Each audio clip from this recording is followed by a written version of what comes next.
Chapter 5. Sky woke to the soft rasp of the man's breathing and the faint hum of the IV drip. Her body felt heavy, but her mind was clearer than it had been in days. She pushed herself upright, blinking away the fog of sleep. A dull ache pulsed behind her eyes, the lingering echo of fever and exhaustion, but at least she could think again. Shadow lay curled against his master's side, ears twitching at every sound. The dog's steady presence grounded her more than she expected. As Sky reached for the bandages, something cold brushed her wrist. A thin chain. She lifted it carefully and found a pair of dog tags resting against his chest. Ernest L. Shepard. Blood type O. Shepard, she murmured, letting the tags fall back into place. The name tugged at something in her chest, a strange flicker of familiarity she couldn't place. Okay. Now I know who I'm talking to. She checked the shoulder wrap next. The ace bandage was soaked through. The dressings underneath needed changing. She exhaled slowly, gathering her supplies, steadying her hands. The routine of medical care calmed her, something she could control in a world that had spun off its axis. It was time to tend his wounds again. Sky gently unwound the saturated ace bandage and set it aside. She'd replace it with a clean one. Once it was off, she eased Shepard onto his side and removed the back dressing first. He groaned at the sting of the saline but didn't wake. Sweat beaded along his hairline. Shadow's ears flicked at the sound, his head snapping up as he watched her work. Even unconscious, Shepard turned slightly toward her touch, the same way she always did when someone tried to wake her gently. Sky frowned at the odd familiarity of it, a tiny shiver running through her chest. She cleaned the exit wound thoroughly, applied a fresh sterile pad, and secured it with medical tape. Then she repeated the process on the front, replacing the soaked dressing with a clean one. When both wounds were covered, she wrapped his shoulder with a fresh ace bandage, snug but not tight. Next came the gash on his head. She peeled away the old bandage, checked the stitches, cleaned the area again, and applied a new dressing. Her fingers brushed his temple, warm, clammy, and she felt a small knot of worry tighten in her stomach. He couldn't be comfortable lying on the hard floor. She made a mental note to help him into the bed once he woke. After covering him with a blanket, she set a bottle of water within reach, clicked on her flashlight, and turned off the lamp. Crawling into her sleeping bag, she placed the cig within arm's reach. The flashlight flickered out, and she was asleep almost instantly. She woke with a start at the sound of Shadow's dog door opening and shutting. Her heart jumped before she could stop it. She wondered where he'd gone, and hoped he was safe, and wouldn't bring one of the infected back with him. Sky got up, slid the cig back into her pocket, rolled her sleeping bag, and tucked it beside her pack. Her muscles protested the movement. She was still recovering, but she pushed through it. The man stirred. Sky walked over and unhooked the IV bag. He was more alert now. Awake enough to drink water and take oral antibiotics. "Sir, I'm going to take out your IV," she said as she reached down. His eyes opened, hazy but focused on her. Something flickered across his face, confusion, then a strange, quiet recognition he couldn't explain. The intensity of his gaze made her chest tighten unexpectedly. "Just call me Ernie," he rasped, voice rough as gravel. Pain echoed in his features. The cadence of his voice, dry humor under strain, felt strangely familiar, like something she'd heard her whole life. He watched as she removed the needle and pressed a cotton ball to the spot. "My name is Sky," she replied. Ernie nodded once, but his gaze lingered on her a moment longer than necessary. Something about her face tugged at him, like a memory he couldn't quite reach. "How are you feeling?" she asked, checking the cotton ball for bleeding. "About how you'd expect." He huffed a laugh, then winced. "I feel like I've been shot." She almost smiled. It was exactly the kind of joke she would have made in his place. The shared humor startled her, a tiny spark of connection she hadn't expected. Ernie noticed the ghost of that smile and felt an odd warmth in his chest, too familiar, too natural for someone he'd just met. She handed him a bottle of water and helped him sit up. She gave him pain pills and antibiotics. "Do you feel like you can eat?" she asked. "It'll help you heal and rebuild your strength." "I'll try. But first," his cheeks flushed. "I need the bathroom." Shadow's door flapped again.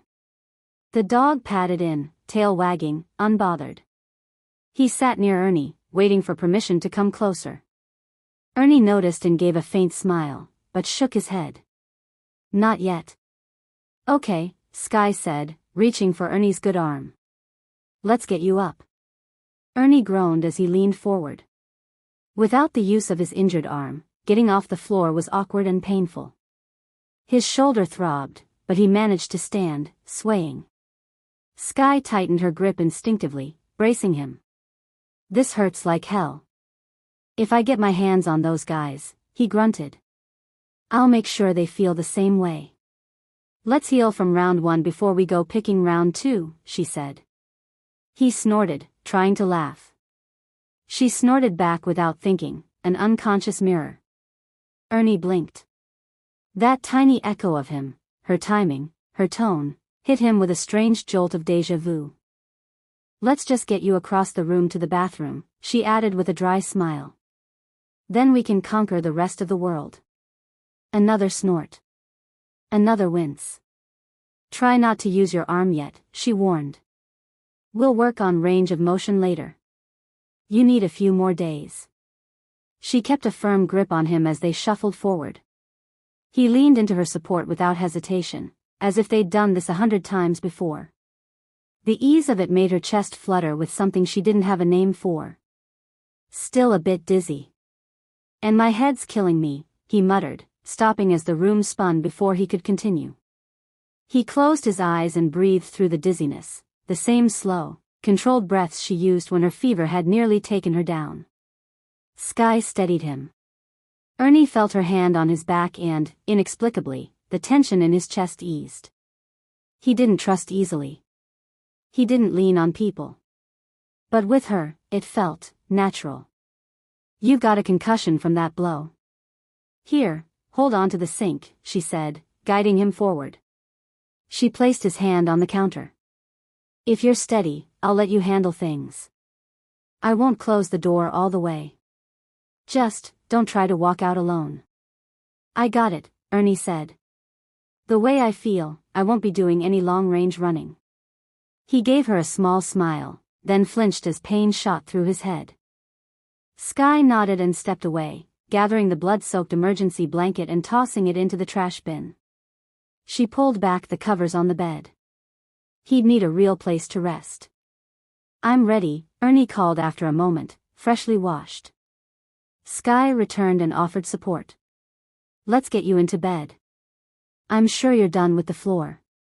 "Yeah, I don't think lying on the floor is good for my bones," he said. "But if I fall, just leave me there a while." "Way better if you didn't do that," she replied, helping him toward the bed. Ernie sank onto it with a sigh, head swimming, shoulder throbbing. "The meds will kick in soon," she said. "Do you know who those guys were?" "I've got an idea. Likely that group from the houses down the street." He pointed weakly in the direction they'd fled. "That's the way they ran. I saw them after they left here with as much as they could carry, the first time," she said. "Then yeah. I'm pretty sure it's them. They've been in here plenty." "It's a small town," she replied. "Odds are you'd know them." Ernie drifted off again before she finished speaking.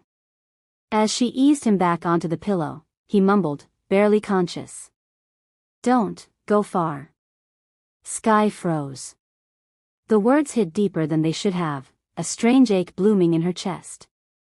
Ernie didn't hear her reaction. But somewhere in the fog of pain and exhaustion, he felt a strange panic at the idea of her leaving. He didn't know why. He didn't know her. But the thought of her being gone twisted something deep inside him. She finally allowed herself to rest too. Her body was still recovering from the sickness and the chaos of the last few days. She lay back and was asleep before she realized it. What neither of them knew was that while Sky lay sick and Ernie bled out on the floor, the world outside had transformed. Only a small percentage had survived the rain. It had been a month. Millions had turned, flesh decaying, minds lost. When power grids collapsed with the flash, so did hospitals and ICUs. Those undergoing surgery. Diabetics whose insulin had spoiled. Patients who relied on refrigerated meds. People with pacemakers who died the moment the EMP hit. Even the dead weren't safe. If the lime green rain touched a corpse, they came back. Victims trapped in crushed cars. Children left alone with infected parents. No nation was spared. Nearly 90% of humanity fell, leaving just 10% to survive in a world that now hunted them. Skye woke hours later to the growl in her stomach. She stretched, glanced at Ernie, then headed to the bathroom. They needed food. After washing up, she walked over and gently called his name. Ernie, we need to eat. Do you know what you want?